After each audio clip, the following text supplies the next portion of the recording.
दोस्तों, जैसे हर एक स्टूडेंट का एक सपना होता है क्लास 12 के बाद वो इंजीनियरिंग करे, डॉक्टर बने, लॉयर बने, स्पोर्ट्स में जाए। वैसे ही मेरा भी एक सपना था कि मैं Shri Ram college of commerce में जाकर एडमिशन लूं।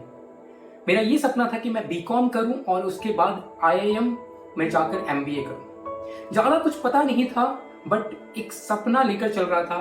बट हुआ कुछ इस कदर कि मैं सीए में आ गया और आज के डेट में मैं चार्टर्ड अकाउंटेंट हूं। तो चलिए सुनते हैं कि ये कैसे हुआ कि मैं सीए में आ गया और चार्टर्ड अकाउंटेंट बन गया।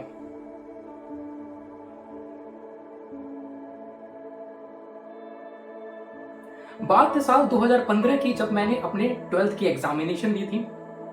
उसके बाद हमारे नेपाल में होता क्या है कि 12th के एग्जामिनेशन के बाद और रिजल्ट निकलने में कुछ 4 से 5 महीने की गैप होती है। तो सपना तो हमेशा से ये था कि मैं Shri Ram college of commerce में एडमिशन लूं, बट आपको पता होगा जब तक 12th का रिजल्ट नहीं आता मैं अप्लाई नहीं कर सकता था एडमिशन के लिए। तो हुआ कुछ इस कदर कि मुझे भी लगा चलो कि 5-6 महीने का वक्त है, कुछ तो कर लेते, कुछ प्रोडक्टिव कर लेते हैं। तो घर वालों ने, फ्रेंड्स ने, मेरे ब्रदर सिस्टर्स ने ये सजेस्ट करा कि तुम जाकर सीपीटी का कोचिंग ले लो और सीपीटी का एग्जामिनेशन दे दो। तो मैंने भी सोचा कि बहुत अच्छी बात है, और कुछ मेरे रिलेटिव फ्रेंड्स ने ये भी बोला कि अगर आप सीपीटी का एग्जामिनेशन क्लियर कर लेते हो तो आपको कॉलेज का एडमिशन में भी हेल्प मिलेगा, जो कि एक्चुअली ये करेक्ट बात नहीं है। तो मैंने बोला चलो कर लेते हैं, और उसी एक सपने, एक मकसद को लेकर मैं अपने एक फ्रेंड अभय सिंह के साथ निकल गया अपने जनकपुर शहर से दिल्ली की ओर। मैं पहुंचा दिल्ली आनंद विहार टर्मिनल, और फिर वहां से डायरेक्टली मैं ऑटो पकड़कर पहुंच गया लक्ष्मी नगर। लक्ष्मी नगर चार्टर्ड अकाउंटेंट का एक दुनिया है, एक आप समझ सकते हो कि एक स्वर्ग जैसा जगह है जो एक हर एक चार्टर्ड अकाउंटेंट को पता होता है। वहां पे मेरा एक फ्रेंड रहता था ऋषि मुरार का, जिसके मैं फ्लैट में तुरंत जाकर मैं अपना सामान वगैरह रखा, फ्रेश वगैरह होकर, और हम निकल गए उसके बाद रहने के लिए, रूम ढूंढने के लिए।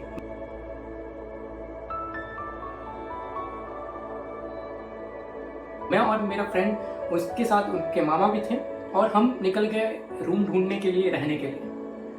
हमने 1-2 दिनों तक ढूंढा रूम। कोई रूम काफ़ी महंगा होता था, हमारे बजट के बाहर, कोई रूम रहने लायक नहीं होता था, उसका एनवायरनमेंट अच्छा नहीं होता था। बट कुछ 2-3 दिनों की मेहनत के बाद एक अच्छा सा रूम मिला। होने के लिए वो बहुत ही छोटा था, बट हम और मेरे फ्रेंड को बहुत ही बजट फ्रेंडली मिल गया। 4500 पर मंथ उसका रेंट था, और हमने डिसाइड कर लिया कि यही रूम है। वो होने के लिए बहुत ही छोटा रूम था, एक उसमें सिंगल बेड लगने के बाद एक थोड़ा छोटा स्पेस बचता था। तो मेरा फ्रेंड वो सिंगल बेड पे वो ऊपर सो जाता था, और मैं नीचे जमीन में एक गद्दा बिछाकर मैं सो जाता था। उसके बाद उसी दौरान, उसी 2-3 दिनों के दौरान मेरा फ्रेंड ने मुझे कोचिंग सजेस्ट करा, एकेएन कैलाश ठाकुर। और मुझे उस कोचिंग के बारे में पहले से कभी भी नॉलेज नहीं थी, बट क्योंकि मेरा फ्रेंड मुझे सजेस्ट करा, मैं चला गया वहाँ पर और मैंने एडमिशन ले लिया। और वो कोचिंग एक फेस टू फेस क्लासेस थी, और लक्ष्मी नगर से थोड़ा दूर एक आईटीओ बोलकर जगह है। अगर आप दिल्ली में हो, रहते हो, तो आपको पता होगा, इनकम टैक्स ऑफिस है, क्योंकि वहाँ पर तो उसे आईटीओ बोलते हैं। तो वहाँ पर हमारी एक ऑडिटोरियम में क्लासेस होती थी। तो क्लासेस का टाइमिंग कुछ 7 बजे के अराउंड होता था। हम मॉर्निंग में 6 बजे उठते थे, फटाफट रेडी होते थे, और रेडी होकर लक्ष्मी नगर के बस स्टॉप पर जाकर हम पकड़ लेते थे आईटीओ के बस। लगते थे 5 रुपए, हम चढ़ जाते थे बस पे। और उस टाइम पर भी सुबह के 6-7 बजे भी बहुत भीड़ होती थी बस पर। हम कई बार क्या होता था, हम लटक कर ही चढ़ जाते थे। बाहर से होने के लिए तो वैसे नहीं चढ़ना चाहिए, बट क्योंकि क्लासेस के लिए लेट हो रही थी और एक जुनून रहता था कि टाइम पे क्लासेस पहुंचना है, तो हम उसी में चढ़ जाते थे। और चढ़ने के बाद कुछ 10 मिनट के अंदर में बीच में यमुना आता है, यमुना का पुल पार करके हम पहुंच जाते थे क्लासेस में। हमारी क्लासेस स्टार्ट होती थी कई बारी अकाउंट्स की क्लास से, कई बारी मैथ्स के क्लास से, और हमारी 7 बजे से क्लास होती थी, और बीच में कुछ 10 बजे के आसपास ब्रेक होता था। और 10 बजे ब्रेक में हम कभी बाहर में, उसी ऑडिटोरियम के बाहर में कुछ छोले भटूरे मिलते थे, कभी हम कचौड़ी और ये आलू की सब्जी खाते थे। और ऐसे हमने बहुत दिनों का ज़िंदगी ऐसे काटा, और बहुत ही ब्यूटीफुल वो लाइफ होता था, वो मेमोरीज बहुत ही ब्यूटीफुल है, जहाँ पे हर एक स्टूडेंट बाहर में मिलजुल कर खा रहे हैं कुछ, और उस ज़िंदगी को सेलिब्रेट कर रहे हैं। तो 10 बजे एक ब्रेक होती थी और फिर 2 घंटे 3 घंटे के बाद में एक और ब्रेक होती थी 1-2 बजे के आसपास, और जिसमें फिर हम कुछ ना कुछ खाते थे। और कभी तो 2 बजे हमारी क्लासेस ओवर हो जाती थी, और कई बारी जब हमारी इकोनॉमिक्स की क्लासेस होती थी तो हमारा 5 बजे ऑफ होता था, और फिर 5 बजे हम वापस बस पकड़कर आईटीओ से आ जाते थे लक्ष्मी नगर। दोस्तों, अब मैं ये बताना चाहता हूँ कि मेरा डेली का रूटीन क्या रहता था आफ्टर क्लासेस।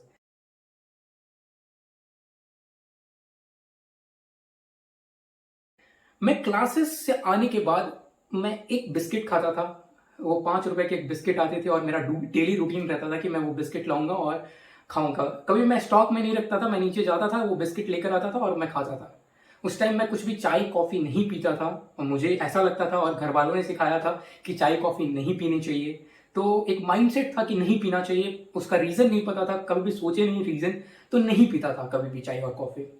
तो बस बिस्किट लाता था और वो बिस्किट ख़त्म करता था, फेस वॉश करके, और फिर वापस पढ़ाई करने बैठ जाता था।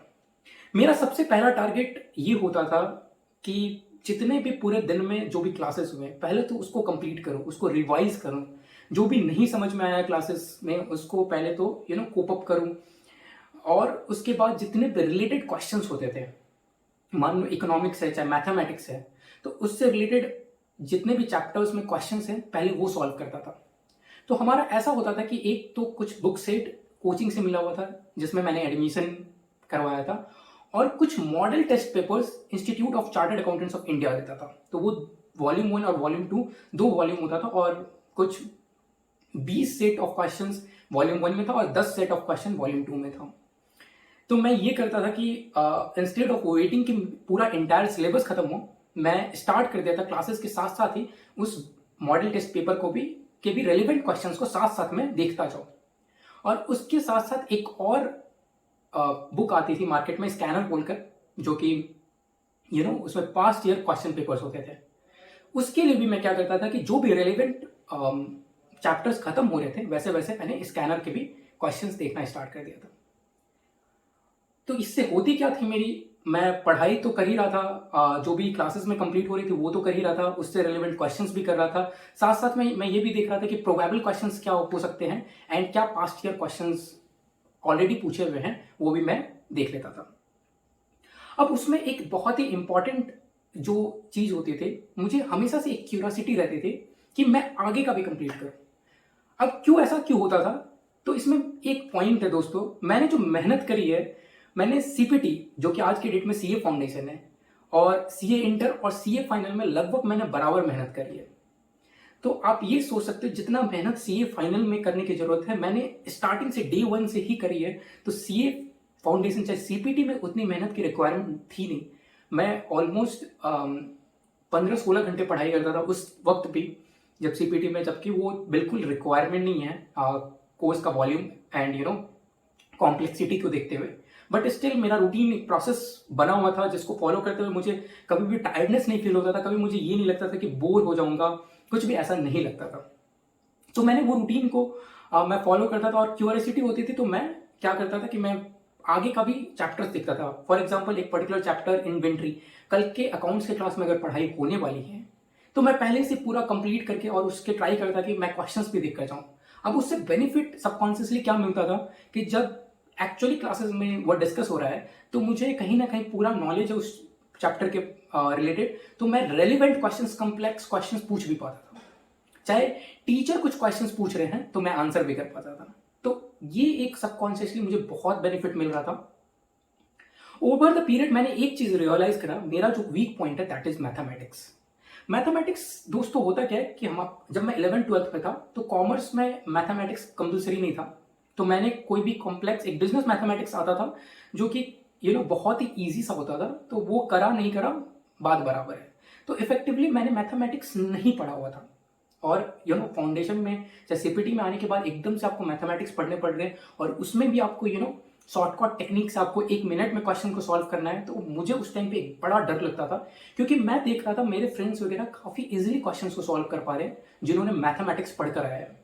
तो मुझे एक डर सा बैठ गया कि यार मैं सब कुछ तो कर लूंगा बट मैथमेटिक्स मेरे बस की बात नहीं है। फिर मैंने एक डिटर्मिनेशन जेन्युइनली बनाया कि नहीं, इसका एक तो तोड़ है कि आप इतना मेहनत करो, इतना मेहनत करो कि मैं जितना मैथमेटिक्स से परेशान हूँ उतना मैथमेटिक्स मेरे से परेशान हो जाए कि भाई ठीक है अब छोड़ दो, मैं मान गया कि तुम कर सकते हो मैथमेटिक्स। तो उसी जुनून को लेकर मैं daily daily question bank coaching के बुक्स के क्वेश्चंस मैं बार बार सॉल्व करता था जब तक मुझे एकदम इन डेप्थ नॉलेज नहीं आ जाता था, मुझे फॉर्मूलाज याद नहीं हो जाते थे, मुझे फॉर्मूला के बिहाइंड लॉजिक नहीं समझ में आ जाता था। मैं उसको बहुत प्रैक्टिस करता था। मैं मैथमेटिक्स की लाइफ में पहली बार मैं उसका थ्योरी भी पढ़ता था to understand the logic behind particular formula. अब ये तो हो गई फ्रेंड्स हम मेरी कोचिंग की जर्नी। अब इस कोचिंग के ड्यूरिंग ही मैं मिला अपने बहुत ही क्लोज फ्रेंड्स जो मेरे नन लेस देन मेरे ब्रदर्स हैं। आज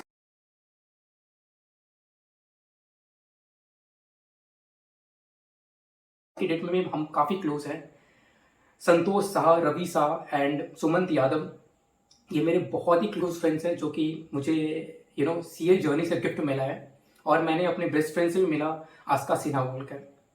आई am very thankful to this journey कि मुझे ये सारे लोगों से मिलवाया कि those people are a gem of a person, और I am blessed to have them all in my life at present as well. दोस्तों, इसके अलावा मैं एक बहुत ही कंजर्वेटिव सा स्टूडेंट हुआ करता था। आपने टिपिकली बहुत सारे स्टूडेंट्स के लिए सुना होगा, टॉपर्स के लिए सुना होगा कि वो लोग कभी भी अपना 100% नहीं शेयर करते अपने फ्रेंड्स के साथ। मैं एग्जैक्टली तो वैसा नहीं था, बट हाँ, जब भी कुछ मेरे फ्रेंड्स पूछते थे कितने घंटे पढ़ता है, कौन कौन से चैप्टर तुमने कर लिया, तो मैं 30 to 40% हेयर कट करके बताता था कि ओके मेरा इतना ही हुआ है, मैं इतने घंटे ही पढ़ता हूँ। और मैं अपने रूममेट को भी बता दिया था कि प्लीज़ तुम मुझे देखते हो पढ़ाई करते हुए, बट प्लीज़ मेरे फ्रेंड्स को और बाकी के फ्रेंड्स को नहीं जाकर बताना कि मैं कितना पढ़ाई करता हूँ। ऐसे ही हमारी एक पर एक दिन कटते गई और फिर हमारी कोचिंग ख़त्म हुई और फिर हमने 2 महीने बैठकर जम के रिवीजन करे कि जितने भी पढ़ाई हुए हैं, जितने भी क्वेश्चंस पेपर है, उसको टाइम देखकर सॉल्व करता था कि अभी ये 2 घंटे का सेट है तो 2 घंटे का टाइमर स्टार्ट कर देता था और 2 घंटे का टाइमर स्टार्ट करके एक प्रॉपर एग्जामिनेशन एनवायरनमेंट क्रिएट करके और वो सॉल्व करता था, देखता था कि क्या मैं वो टाइम को अचीव कर पा रहा हूँ, नहीं कर पा रहा हूँ। और ट्रस्ट में दोस्तों, स्टार्टिंग में बहुत स्ट्रगल होते थे क्योंकि मैं कभी भी टाइम पे सॉल्व नहीं कर पाता था। जब मैं इंडिविजुअली कोचिंग्स में कर रहा था, क्वेश्चन सॉल्व तो हो जाते थे, बट जब मैं उसी सारे क्वेश्चंस को इकट्ठे करके, सारे चैप्टर्स का इकट्ठे करके, तो 2 प्रॉब्लम मुझे बहुत आ रहे थे। या तो मुझे वो चैप्टर याद नहीं आता था उस पॉइंट इन टाइम पर, या फिर मुझे टाइमली सॉल्व नहीं होते थे क्वेश्चन पेपर। उस टाइम में मुझे रियलाइज हुआ कि मुझे सारा चैप्टर मैंने पढ़ लिया है, मैंने सारे चैप्टर्स के क्वेश्चंस भी कंप्लीट करे हुए हैं, फिर भी I am not yet prepared for examination.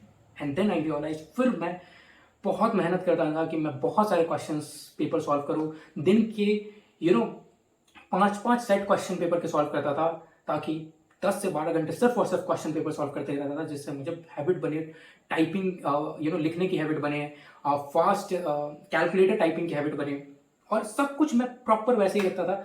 मैंने MCQ के लिए एक सर्कल क्रिएट करने का एक पेपर टाइप का होता है जो आपको एग्जामिनेशन में मिलता है, और OMR सीट बोलते हैं, वैसे टाइप का मैं सीट एक अरेंज करा हुआ था और उसी सीट में मैं सर्कल भी करता था। तो मैं चाहता था कि मेरा जो एनवायरनमेंट है वो एज क्लोज टू एग्जामिनेशन हो ताकि मुझे उसका एक एक ट्रेलर टाइप का मिल जाए। और 2 महीने प्रैक्टिस करते करते करते करते और फाइनली एग्ज़ाम का डेट्स आ गया। अब मुझे हमेशा से एक एंग्जाइटी होती है जब भी एग्जामिनेशन पास आ जाता है, चाहे एग्जामिनेशन के डेज के ड्यूरिंग एंग्जाइटी होने लगती है, मुझे नींद नहीं आती है, मुझे भूख लगना बंद हो जाता है and all sort of those things. और मुझे आज भी याद है उस टाइम पे, अभी फाउंडेशन का एग्जामिनेशन 4 दिन में होता है, अब उस टाइम पे CPT का एग्जामिनेशन सिर्फ 1 दिन का होता था, 4 घंटे का एग्जामिनेशन और 1 दिन में कंप्लीट हो जाता था। तो मुझे फाउंडेशन के एग्जामिनेशन से पहले नींद नहीं आई और सुबह भी मैं कुछ खा नहीं पाया एंड देन, बट फिर भी एक थोड़ा फ्रेश होकर मैं एग्जामिनेशन हॉल में पहुंचा। एग्जामिनेशन हॉल में पहुंचा, उसके बाद आया question paper and OMR seat. But जब क्वेश्चन पेपर पहला सेट का आया, मुझे देखते ही पता चलने का लगा ये भी क्वेश्चन आता है, ये भी क्वेश्चन आता है, मुझे ये भी क्वेश्चन आता है, और मुझे विदाउट सॉल्विंग बहुत सारे क्वेश्चंस के आंसर तक पता थे। एंड मैं फटाफट मैं OMR सीट भरने लगा एंड मैं पहला सेट होता था 2 घंटे का, तो 2 घंटे का जो सेट था वो मेरा आधा घंटा में कंप्लीट हो गया। वापस फिर हमारे नेक्स्ट ग्रुप का एग्जामिनेशन स्टार्ट हुआ। अगेन जब नेक्स्ट ग्रुप आया तो वापस से क्वेश्चन पेपर देखकर बहुत सुकून सा मिला, क्योंकि मुझे मैक्सिमम क्वेश्चंस आते थे और मैंने सबको सॉल्व करा। बट उस टाइम पे भी एग्जामिनेशन में ऐसा लग रहा था कि कि मेरे बहुत सारे क्वेश्चंस गलत होंगे। मतलब ऐसा लग रहा था कि कुछ 150 के आसपास मैं एक्सपेक्ट करता था, क्योंकि नेगेटिव मार्किंग्स भी होती थी। मान लो एक क्वेश्चन का मार्क्स है 1 मार्क, तो अगर आप कुछ भी गलत करते हो तो ऑफकोर्स वो 1 मार्क्स तो मिलेगा नहीं, बट अपार्ट फ्रॉम 1 मार्क्स आपका -0.25 उसमें मिलेगा। तो मुझे ये लग रहा था कि 150 के आसपास आ जाएगा। और ठीक है, वो एग्जामिनेशन खत्म हुआ और 1-2 दिन के बाद हम और मैं और मेरे फ्रेंड्स वापस ट्रेन पकड़कर वापस अपने अपने घर चले गए और मैं पहुंच गया वापस जनकपुर। यहाँ पहुंचा, यहाँ पे वापस घर वाले पूछे कि क्या करना है। मैं हमेशा से यही सोचा हुआ था कि चलो बीकॉम ही करना है, सब कुछ ऐसे ही बीकॉम ही करना है, बीकॉम ही करना है कभी भी, क्योंकि अगेन सोचा था सीपीटी में सिर्फ 150 नंबर आएंगे, तो 150 नंबर तो ज़्यादा होते नहीं है, तो ये सोचा। और फिर एक डेट आया और उस दिन रिजल्ट था around 16 January, if I am not wrong, 16 जनवरी वो दिन था, 16 जनवरी 2016, जिस दिन मेरा रिजल्ट आया। अब हुआ क्या, मेरे घर में वाईफाई थी नहीं, और मेरे घर में क्योंकि वाईफाई का कनेक्शन नहीं था, मैं पहले डेटा से ट्राई करा कि मेरा रिजल्ट खुल जाए, बट डेटा भी उस टाइम में बहुत स्पीड नहीं चलता था, तो मेरा रिजल्ट ओपन नहीं हो रहा था। पास में मेरा एक फ्रेंड था जिसके शॉप में इंटरनेट लगा हुआ था, तो मैं फटाफट चला गया और उसके शॉप में पहुंचा। और वो फ्रेंड मेरा, वो भी सीए ही कर रहा था, और वो फ्रेंड को मैंने बोला यार मेरा रिजल्ट आया हुआ, प्लीज़ तुम देख दोगे एक बार। उसने अपने मोबाइल फ़ोन लिए और फटाफट उसने मेरा रोल नंबर वगैरह पूछा और रिजल्ट देखा। और जैसे रिजल्ट खोला, उसका expression I still can clearly remember, he was in total shock. वो देख कर बोलते यार ये कैसे, कहीं ये फुल मार्क्स तो नहीं है। मेरे मार्क्स ऑब्टेन्ड वाले सेक्शन में 195 मार्क्स थे, और ही वॉज इन 2 मिनट्स तक वो कुछ बोल नहीं पा रहा था कि 195 मार्क्स किसी के कैसे आ सकते हैं आउट ऑफ 200, क्योंकि हिस्ट्री में किसी के उतने मार्क्स नहीं आए थे ना, वो मेरे से एक्सपेक्ट कर रहा था कि मैं 195 ले आऊंगा। और 2 मिनट तक वो बिल्कुल साइलेंट था, बिल्कुल शॉक में था कि कैसे इतना मार्क्स कैसे। और वो हम बार बार ये कंफर्म करने लगे फिर कि ये कहीं टोटल मार्क्स तो नहीं है, चाहे कुछ ऐसे ही नया एडिशनल तो कुछ नहीं देने लगा अपने मार्कशीट में। और हम कुछ 4-5 मिनट तक पहले कंफर्म करने लगे, बट फिर थोड़ा नॉर्मल हुए तो रियलाइज हुआ ये तो मेरे नंबर है। मैं वापस दौड़ते दौड़ते घर पहुंचा, कुछ होश नहीं था, कुछ दिख नहीं रहा था। दौड़ के मैं घर आया, मम्मी को बताया, अपने टीचर को कॉल करा जो कैलाश ठाकुर सर है कि सर मेरे 195 नंबर आए हैं। एंड उन्होंने फिर कंफर्म करा कि तुम ऑल इंडिया रैंक हो नाउ।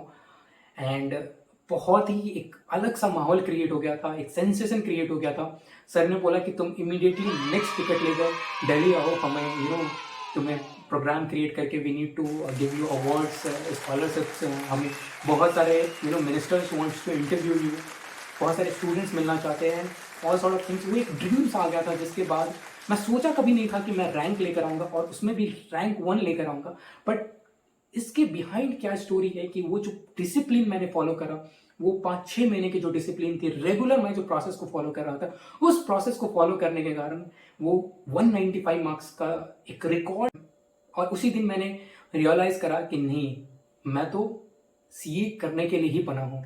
और उसी दिन मैंने अपने बीकॉम एंड एमबीए का सपना को उसी दिन पीछे छोड़कर मैं निकल पड़ा सीए जर्नी में। और उस दिन मैंने एक और चीज़ सीखा लाइफ में कि कितना भी आपको सक्सेस मिले, आपको हमेशा ग्राउंडेड रहना चाहिए। मैं उसी दिन रियलाइज़ करा कि अभी जर्नी खत्म नहीं हुआ, अभी जस्ट स्टार्ट है। अपने आप को ग्राउंडेड रखो, जो आपको संस्कार मिले हैं, जो आप इंसान हो, आप इंसान को मत चेंज करो। आपके सर पे सक्सेस नहीं जाने चाहिए, आपका सक्सेस सिर्फ आपके आपके हम्बलनेस को बढ़ाना चाहिए। और ऐसे ही ये जर्नी का शुरुआत हुआ। उसके बाद मैं सीए इंटर में गया, सीए फाइनल में गया, और आज के डेट में मैं चार्टर्ड अकाउंटेंट हूँ। अब ये जर्नी में दोस्तों सिर्फ ये अकेले का मेरा जर्नी नहीं है, इसमें बहुत सारे मेरे फ्रेंड्स थे, बहुत सारे टीचर्स थे, मेरे फैमिली, मेरे मॉम, मेरे डैड, मेरे ब्रदर, मेरे सिस्टर, मेरे मामाज, ये सबका कहीं ना कहीं कंट्रीब्यूशन है मेरी जर्नी में। कहीं जब भी मेरा बैड फेज आया, उन्होंने always they were there for me. वो रियलाइज़ नहीं होता ड्यूरिंग द जर्नी, आपको रियलाइज़ नहीं होता है कि आज आपका तबीयत खराब, आपके लिए कोई फ्रेंड आपके लिए कुछ बाहर से मेडिसिन नहीं ला रहा है। आप उस टाइम इस चीज़ इंपॉर्टेंस को रियलाइज़ नहीं करते, बट ये छोटे-छोटे कंट्रीब्यूशन आपके लाइफ में बहुत बड़े चेंज लाने में हेल्प करता है। तो मेरा मोटिव यही है कि आप एक तो पढ़ाई के ड्यूरिंग प्रोसेस को बहुत अच्छे से फॉलो करो और अपने रिलेशनशिप्स को बहुत इंपॉर्टेंस दो। आपके अराउंड जो भी अच्छे लोग हैं उनका कदर करो और उनको साथ लेकर चलो। मिलेंगे कुछ ऐसी ही कहानी लेकर नेक्स्ट वीडियो में। Thank you so much. मिलते हैं नेक्स्ट वीडियो।